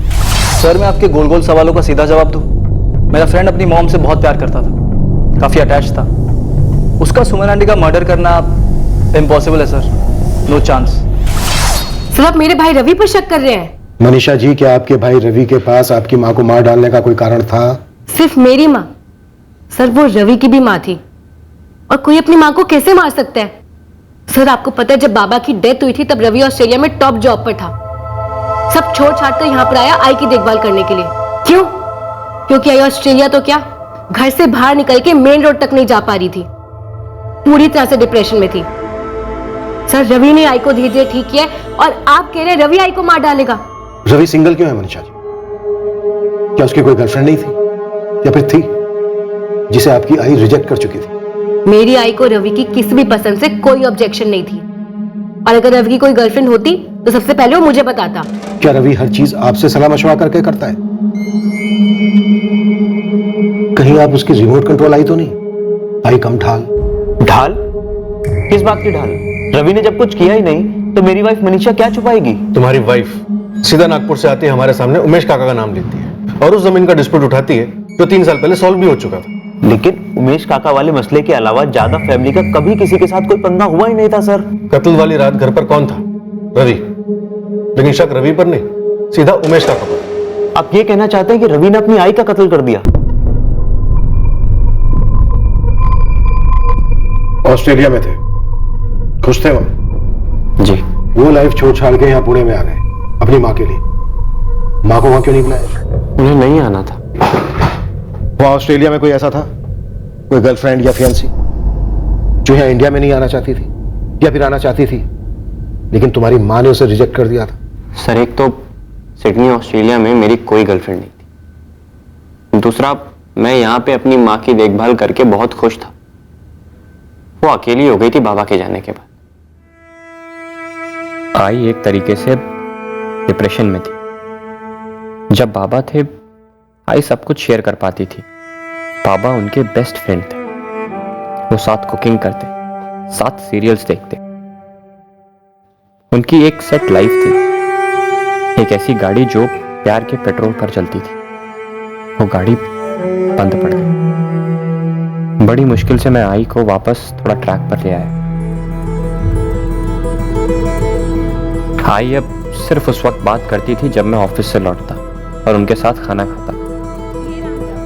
मुझे सीरियल्स में कोई इंटरेस्ट नहीं है, फिर भी मैं उनके साथ बैठकर देखता, सिर्फ इसलिए ताकि वो अकेला महसूस ना करे। मैं यहां सिर्फ उनके लिए आया था, आई के लिए। तो फिर मार के डाला उन्हें। रवि, बहुत मुश्किल है तुम्हारी बातों पे यकीन करना कि तुम काम पर निकलने से पहले अपने बेडरूम से बाहर कदम तक नहीं रखते। तुम ऑस्ट्रेलिया से यहां सिर्फ अपनी मां के लिए आए। तुम ऑफिस के अलावा अपना सारा टाइम अपनी मां के साथ बिताते थे। इसके बावजूद तुम्हारा ध्यान तक नहीं गया कि तुम्हारी मां की लाश में से गहने गायब हैं। सर, जहां तक रूम से बाहर निकलने की बात है तो ऐसा अक्सर होता था। आई सुबह जल्दी उठ जाती, पूजा पाठ में लग जाती और फिर घर के काम काज करती। और मैं उनकी किसी भी काम में मदद करूं उन्हें मंजूर नहीं था। तो अब ऐसे में मेरे कमरे की कुंडी बाहर से बंद है और उसके बगल के कमरे में मेरी आई की लाश रात भर पड़ी है, कि मुझे कैसे मालूम हो। और आई की लाश देखकर मैं खुद इतने शॉक में था कि नहीं गया ध्यान गहनों।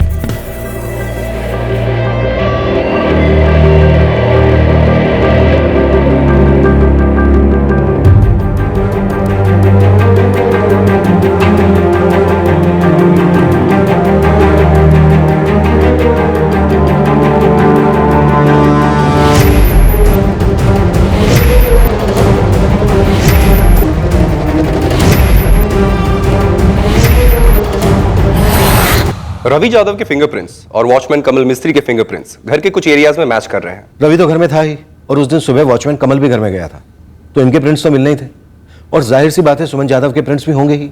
लेकिन सर, विक्टिम सुमन यादव, बेटा रवि और वॉचमैन कमल के अलावा हमें घर से फिंगरप्रिंट्स का एक चौथा सेट भी मिला है। चौथा सेट? जी सर, ये फिंगरप्रिंट्स क्राइम सीन पर मौजूद है और काफी ताजे हैं। सर, इस चौथे शख्स के फिंगरप्रिंट्स यहां पॉइंट 10 पे है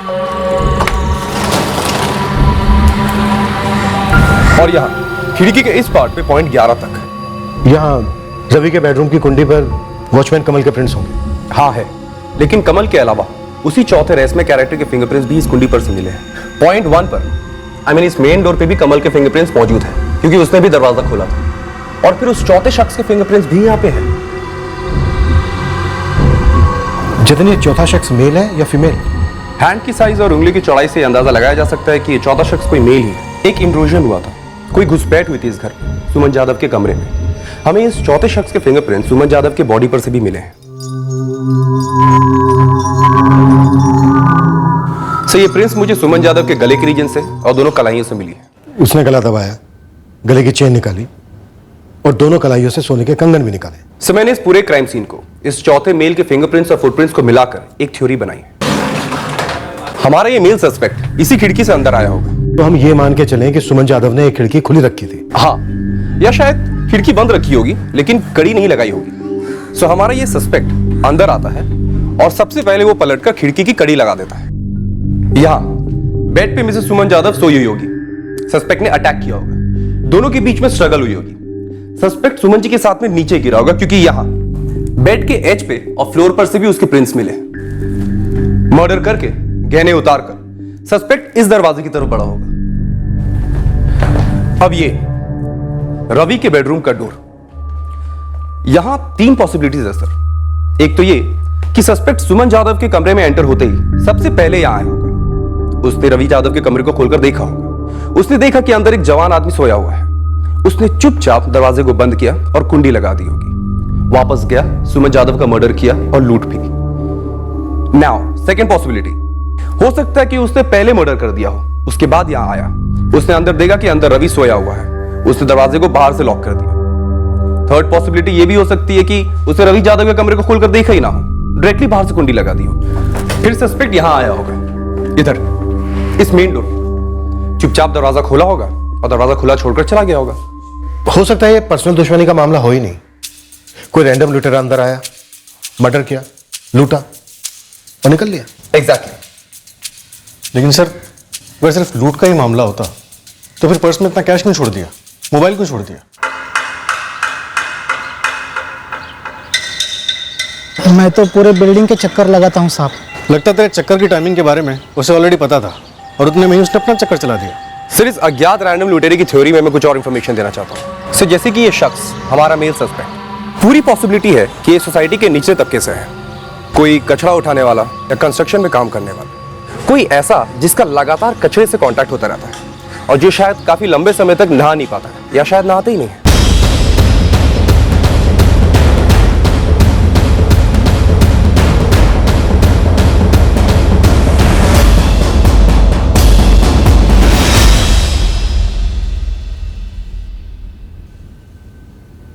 सो हमने इस चौथे अनआइडेंटिफाइड फिंगरप्रिंट की एनालिसिस की है और हमें इसमें बैक्टीरिया मिला है। ये बैक्टीरिया ज्यादातर सड़ते कूड़े में पाए जाते हैं, जैसे कि गटर्स, नाले, गार्बेज डंप्स। मात्र अब अचानक से हमारी सस्पेक्ट लिस्ट बहुत बढ़ गई है। ये या तो कोई सुपारी हत्यारा हो सकता है जो किसी कूड़ेदान के कांटेक्ट में आया हो, या फिर कोई ड्रग एडिक्ट जैसा हो सकता है जिसने इत्तेफाक से सुमन जाधव के फ्लैट को निशाना बनाया। सर, रवि के खिलाफ कोई कॉन्क्रीट प्रूफ नहीं है। मुझे लगता है हमें इस रैंडम लूट और मर्डर के एंगल को ही फॉलो करना चाहिए। देखते हैं क्या हाथ लगता है।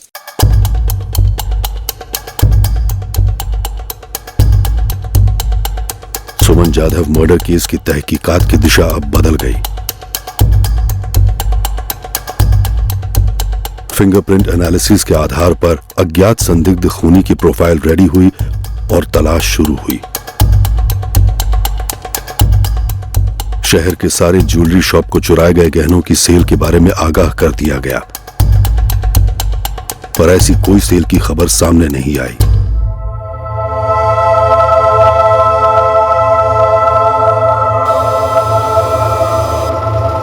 तहकीकात की इस नई दिशा से एक संभव संदिग्ध होने की पहली जानकारी एक बिल्डिंग कंस्ट्रक्शन साइट से आई। एक शंकर है और एक विश्वास, और दोनों अचानक से बिना बोले कहीं चले गए। मोहन भाई, आप मुझे डेट बता सकते हो? क्योंकि लूट और मर्डर 6 की रात को हुआ था, 6 जुलाई। ये दोनों 8 जुलाई से गायब है। कहाँ गए होंगे कुछ पता है? वैसे तो दोनों भी मेरे ही गांव के, टेकड़ी गांव के। ये शंकर वागे और ये विश्वास गायतोंडे अपनी शिवश्याम अपार्टमेंट जहाँ पे मर्डर हुआ था उसी के पास में एक बिल्डिंग का काम चालू है, वहाँ पे दोनों मजदूरी करते थे और दोनों के दोनों 8 जुलाई से गायब है। शंकर और विश्वास, इन दोनों में से किसी के भी नंबर्स मिले? दोनों के मिले। मैंने पीसीओ से ब्लैंक कॉल भी किया था, दोनों नंबर चालू है।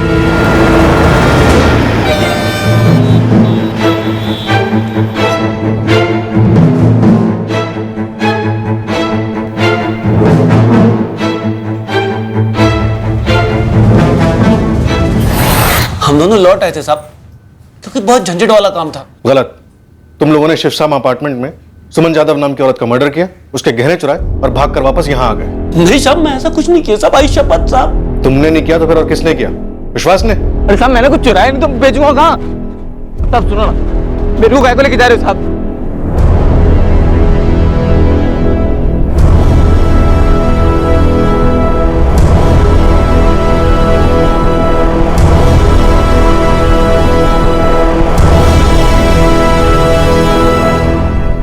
ये शंकर और ये विश्वास, दोनों के घर की तलाशी ली, गहने तो कहीं मिलेंगे, पक्का बेच दिए होंगे। हम लोगों ने ऐसा कुछ नहीं किया साहब। साहब, हम लोगों को तो काफी पहले से प्लान था कि 8 जुलाई आखिरी दिन होगा, काट लेंगे पगार लेकर। हाँ साहब, बगल में मर्डर विडर हुआ, ऐसा कुछ हमको पता भी नहीं चला साहब। शिवश्याम अपार्टमेंट के वॉचमैन पे किसने नजर रखी? ग्रिल से ऊपर बालकनी में कौन चढ़ा तुम दोनों में से? साहब, शिवश्याम अपार्टमेंट की तरफ तो हम गए भी नहीं साहब।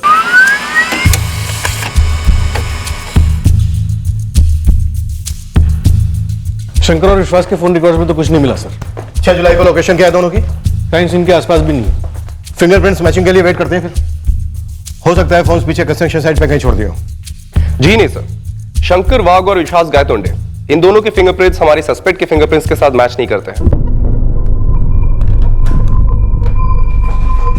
अब तक गहनों के सेल की खबर पुणे में से कहीं से भी नहीं आई है। सर हो सकता है पुणे में बेचा ही ना गया हो, कहीं और जाकर बेचा गया, या फिर यहाँ का कोई जोरी चुप बैठा हो, या फिर झूठ बोल रहा हो। आज की डेट में कोई जोरी 2 कंगन और एक चेन के लिए इतना बड़ा रिस्क तो नहीं लेगा। कौन हो सकता है हमारा सस्पेक्ट और कहां छुपा हो सकता है? सस्पेक्ट प्रोफाइल से मैच होने वाले छोटे से छोटे क्रिमिनल को भी क्वेश्चनिंग के लिए राउंड अप किया गया, पर वो एक सस्पेक्ट जो मुजरिम साबित होने वाला था, अब तक पुलिस के रडार से सफलतापूर्वक बाहर रह पाया था।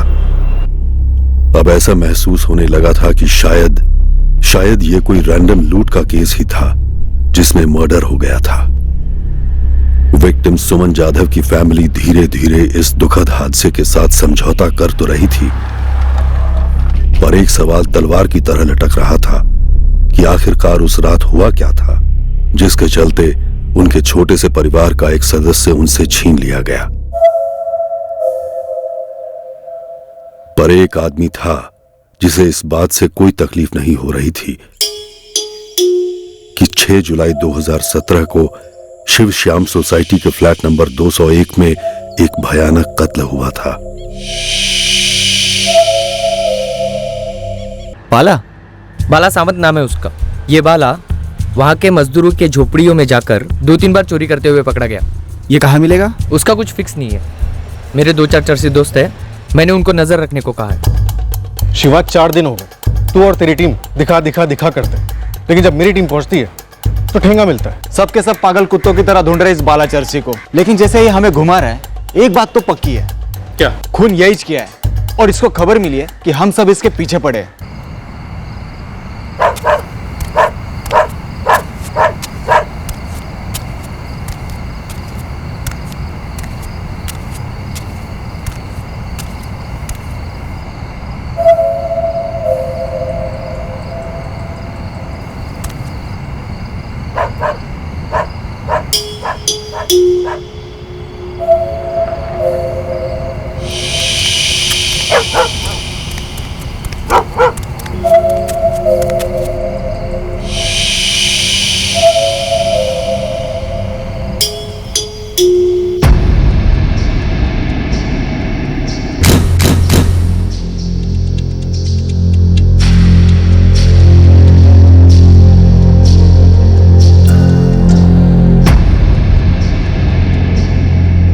इस बाला सावंत के फिंगरप्रिंट्स मैच कर गए, यही है आपका मुजरिम।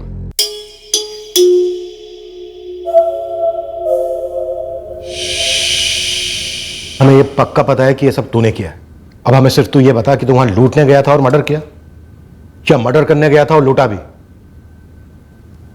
गहने कहां है? देख, अगर तुझे ठुकने के बाद बोलने की आदत है तो अभी बता दे, क्यों हम खामा खा अपना गला और टाइम खराब करें। सब वो माजी उठ गई, वरना उसका मर्डर नहीं होता था साहब।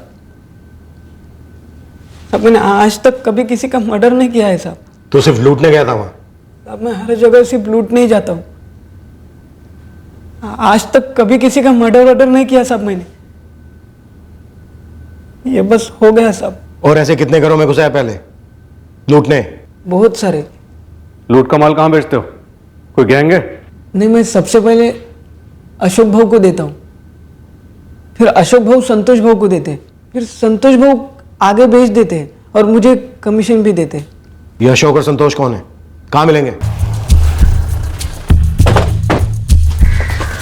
2 सोने की कंगन, 1 सोने की चेन 7 जुलाई को बाला चर्ची लाया था। हाँ, आप क्या बोल रहे हैं साहब? कौन है बाला चर्ची? नशा करके था। निकल जा मेरे घर से बाहर। तेरे बाप ने कभी नशा किया था क्या? चल निकल बाला मेरे घर एक से बाहर। छोटे से गांव से था। 3 साल पहले ड्रग्स की लत जब उसे लग गई, तब उसके घर वालों ने उसे घर से बेदखल कर दिया। बाला को भी अपने परिवार से कोई खास लगाव नहीं था। नशे की तलाश बाला को शहर खींच लाई और उसने अपनी लत पूरी करने के लिए पैसे जुटाने का तरीका भी ढूंढ लिया। अशोक की दुकान पर बाला रोज अपना माल बेचता, पैसे लेकर नशा करता।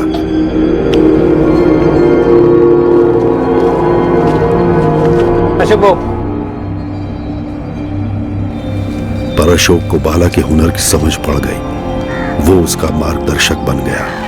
बे साले बाला, तू तो बड़ा कलाकार निकला बे।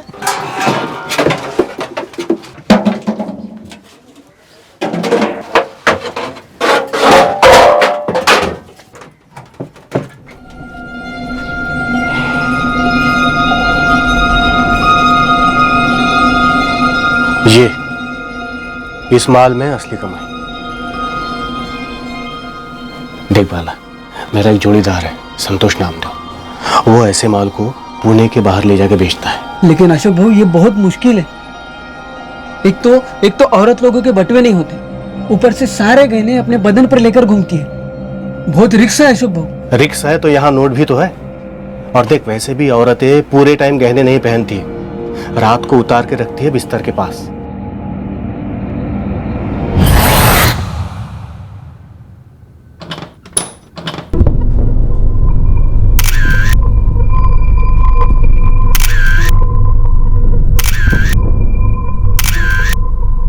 सर, ये तो कई चोरियों का इकट्ठा माल है।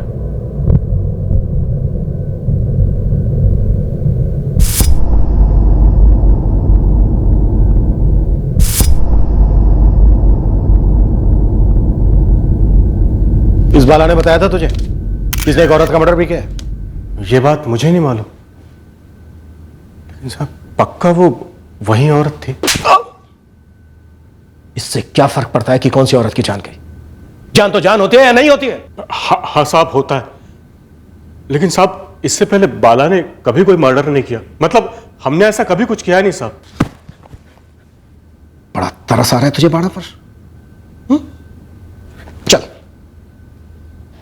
तुम दोनों अलग नहीं होंगे। जो चार्ज इस पे लगेगा वही तुझ पे लगेगा। एक जैसी सजा होगी। कसम से मैंने नहीं बोला इसको मर्डर वर्डर करने के लिए। तो यह सजा मैं क्यों भुगतूं? आप चाहे तो माल बेचने का चार्ज मुझ पर लगाइए, लेकिन मारने का नहीं। मारने का इस चरसी बाला पे लगाइए। साहब, उस रात में ऐसे ही तुक्का लगा रहा था कि कौन सा घर लूटूं। पहले 2-3 घर में ट्राई मारा, लेकिन लोग जगे हुए थे तो फिर जमा नहीं। बाकी का इलाका भरा हुआ था, लोग आ जा रहे थे। यह बिल्डिंग एकदम सुनसान थी। ऊपर से पीछे के बाजू में जंगल भी पड़ता था। मतलब चढ़ते वक्त कोई मेरे को देख लेगा इसका खतरा भी नहीं था। तो मैं घुस गया।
मैं नहीं चाहता था कि कोई कुछ सुने या कोई रोक टोक हो।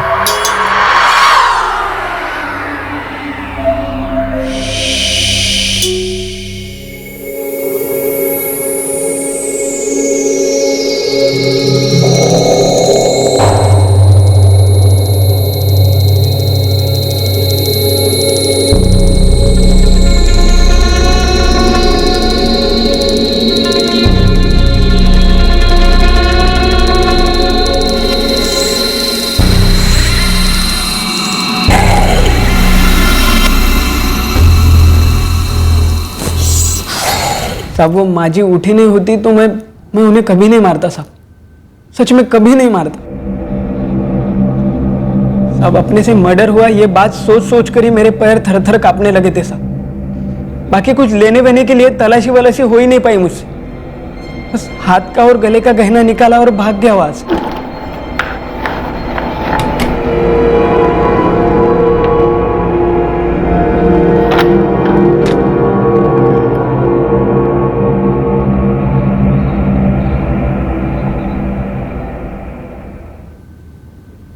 बाड़ा का गुरु अशोक बाग रेडी की दुकान चलाता है। इनका एक तीसरा साथी है संतोष नामदेव, जो ज्वेलरी पुणे के बाहर बेचता था। ज्वेलरी मिल जाएगी तुम्हें। एप्लीकेशन फाइल करनी होगी कोर्ट में बतौर एविडेंस पेश होने के बाद। बाबा के जाने के बाद आई कोई ज्वेलरी नहीं पहनती थी। मैंने और ताई ने फोर्स किया कि कम से कम ये चेन और कंगन तो पहन ले। ये मेरे बाबा ने बनवाए थे आई के लिए, उनकी शादी के बाद। सिर्फ उस सेट के लिए? हाँ रवि, एक चेन और 2 कंगन बस। गले की चेन उसने निकाल ली थी और हाथ के कंगन निकालने गया तो आई उठ गई तो मार डाला, वो भी गला दबाकर। सिर्फ एक चेन और 2 कंगन के लिए।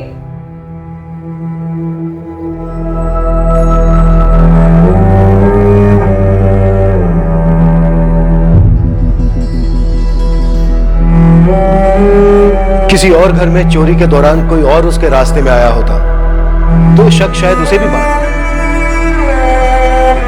दूसरों की जिंदगी के प्रति कठोर असंवेदना के लिए ड्रग्स के अलावा कई और मेंटल कंडीशंस हो सकते हैं जो असंतुलन पैदा करते हैं। दरअसल ये एक कड़वा सच है कि कुछ मानसिकताएं मूल से विध्वंस और विकृति से भरी होती हैं। फिर वो किसी की स्टॉकिंग करनी हो, लूट और चोरी हो, या फिर टूटे लव अफेयर से उभरते भयंकर जुर्म हो। ऐसी मानसिकता वाले लोग सामने वाले की जिंदगी में भयंकर हाहाकार मचा देते हैं और विक्टिम को टूटने वाले कहर की भनक तक नहीं होती।